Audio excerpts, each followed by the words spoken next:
আসসালামু আলাইকুম রহমতুল্লাহ। সুপ্রিয় অ্যাডমিশন ক্যান্ডিডেট ছোটো ভাইয়েরা, আমি তোমাদের সামনে দেখো কি নিয়ে আসছি।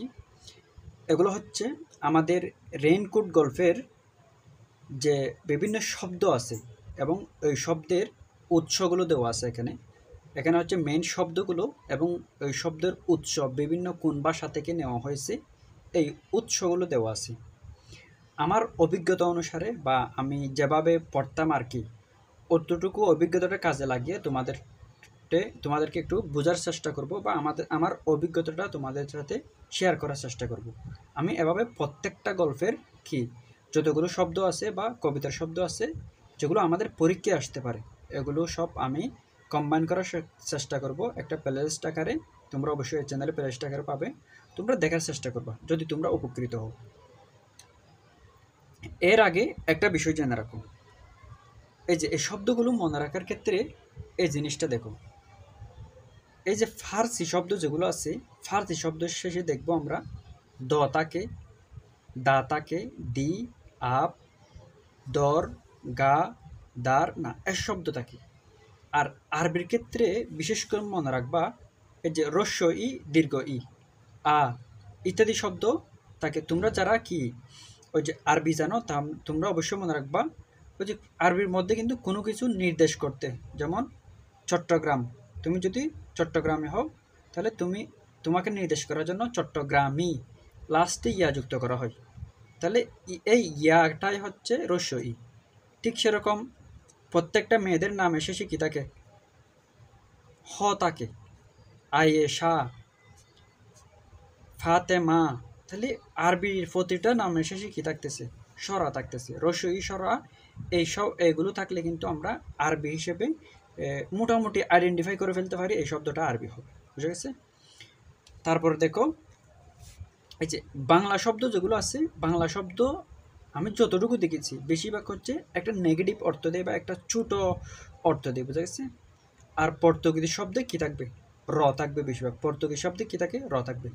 যেমন তোমাদের এখনই দেখায় পর্তুগিজ শব্দে কেমন র থাকে। এ দেখো পাউরুটি একটা পর্তুগিজ শব্দ, এখানে কি আছে? র আছে। পাউরুটি একটা পর্তুগিজ শব্দ। ঠিক সেরকম আলমারি, আলমারির মধ্যে কি আছে? র আছে, এটা একটা পর্তুগিজ শব্দ। আবার কামরা, কামরার মধ্যে র আছে, এটাও কিন্তু একটা পর্তুগিজ শব্দ। এবার বললাম আরবির ক্ষেত্রে কি থাকে? আরবির ক্ষেত্রে হচ্ছে হ্রস্ব ই, দীর্ঘ ই ইত্যাদি থাকে। যেমন আমরা আরবি শব্দ খুঁজি, যেমন নাকি শায়েরি, শায়েরি মানে যে যা কি ওই যে পোয়েট্রি যেটা আর কি হ্রস্ব ই বা হ্রস্বইকার আছে, তাহলে এটা একটা আরবি শব্দ। বুঝা গেছে? এবার আর কিছু কিছু শব্দ আছে যেগুলো আমরা জানি কোন ভাষার শব্দ, যেমন রিক্সা, এটা যে জাপানি শব্দ, এটা কে না জানে? বুঝা গেছে? আতাত, এটা হচ্ছে ফরাসি শব্দ, এটা ফার্সি না, এটা হচ্ছে ফরাসি অর্থাৎ ফ্রান্সের শব্দ। বুঝা গেছে? ফ্রান্সের যে দেশে যে ভাষা ব্যবহার করা হয় ওই দেশের শব্দ, ইরানের ভাষা না। ঠিক সেরকম দুআ, দুআ এটা হচ্ছে আরবি শব্দ, লাস্টে কি আছে? সর আ আছে। যা বলছিলাম লাস্টে আরবিতে কি থাকবে? সরা থাকবে। দুআ। তারপর আরও অনেক শব্দ। বুঝা গেছে? এই কাজটা মনে রাখবা, কাজ এটা কি? আরবি শব্দ। এবার আমরা ফার্সি শব্দগুলো দেখার চেষ্টা করি। যেমন বলছিলাম না ফার্সি শব্দে কি থাকবে? দ থাকবে। দেখো দরুদের শেষে দ আছে। ঠিক সেরকম দরজা, দ আছে। খানসামা, এটা মনে রাখবা। তারপর হচ্ছে মিনার, এটাও ফার্সি। আস্তানা, আমি বলছিলাম না ন থাকবে, এই আস্তানা। এগুলো হচ্ছে কি সবগুলো ফার্সি শব্দ। এই চাবুকটাও মনে রাখবা, এটা হচ্ছে কি? ফার্সি শব্দ। বারুদের মধ্যে কি আছে? দ আছে, তাহলে বারুদ একটা ফার্সি শব্দ। দরুদ, বারুদ, এই দুটো কিন্তু তোমরা মনে রাখবে। দেখো এখানে দরুদও ফার্সি শব্দ, বারুদও ফার্সি শব্দ। দরুদ, বারুদ এই দুটো কি? ফার্সি শব্দ। এবার আরেকটা শব্দ দেখো এখানে, কামান, তাহলে এটা হচ্ছে ইংরেজি শব্দ। আমরা ইংরেজদের কথা মনে করলে কি দেখি? ওরা আমার বিশ্বযুদ্ধ ঘটাচ্ছে, বোম আবিষ্কার করতেছে, কামান আবিষ্কার করতেছে, অর্থাৎ ওদের মধ্যে কি আছে?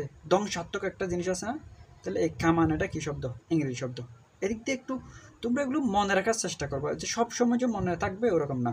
অর্থাৎ পরীক্ষার মধ্যে যে কোন হিন্টসটা তোমার মাথার মধ্যে চলে আসে ওটা বোঝা যায় না, সেজন্য তোমরা হিন্টসটা প্র্যাকটিস করার চেষ্টা করবে আর কি। ঠিক সেরকম জাঁতেরেল টাইপ, একদম মানে কিস টাইপ, দেখতে ভয় লাগে ওরকম, তাহলে ওটা কি ইংরেজি।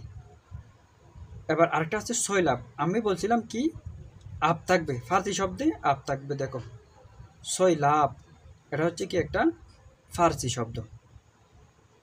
তাহলে এখানে আরেকটা শব্দ আছে, বলছিলাম কি যেগুলো নেগেটিভ অর্থ দেয় এগুলো বাংলা বা সংস্কৃত হবে, নেগেটিভ অর্থ দেয় সেগুলো বাংলা বা সংস্কৃত হবে। যেমন পশলা, পশলা বলতে কি এক পশলা মানে সামান্য, এক পশলা মানে কি সামান্য, তাহলে একটা নেগেটিভ অর্থ দিচ্ছে কিনা, ছোটো কিছু বোঝাচ্ছে কিনা, এটা হচ্ছে সংস্কৃত। ঠিক সেরকম চিটকিনি, দরজার চিটকিনি বাঁধা দেওয়া হয়, একটা নেগেটিভ অর্থ দিচ্ছে না, তাহলে এটাও হিন্দি। একটু হচ্ছে মনে রাখার কিছু ট্রিক্স, এগুলো যে একদম গদ বাঁধা নিয়ম এরকম কিছু না। তাহলে সিটকিনি হচ্ছে ট্রিক্স। আবার আরেকটা শব্দ মার্কা, এটা কিন্তু খুবই গুরুত্বপূর্ণ, এটা ইংরেজি শব্দ। এটা কীভাবে মনে রাখবা, মার্ক থেকে মার্কা, এই পরীক্ষায় কত মার্ক পাইছস বলি না, মার্ক ইংরেজি বলি না আমরা, তাহলে মার্ক থেকে মার্কা। আশা করি তোমরা বিষয়গুলো বুঝতে পেরেছো। তোমাদের যদি এটা লাগে তাহলে অবশ্যই তোমরা এটা কী করতে পারো, স্ক্রিনশট রাখতে পারো। ফার্সি দ, দা, দি, আপ, দর, গা, দার ইত্যাদি হচ্ছে কি ফার্সি। আশা করি তোমরা বিষয়টা বুঝতে পেরেছো। Thank you.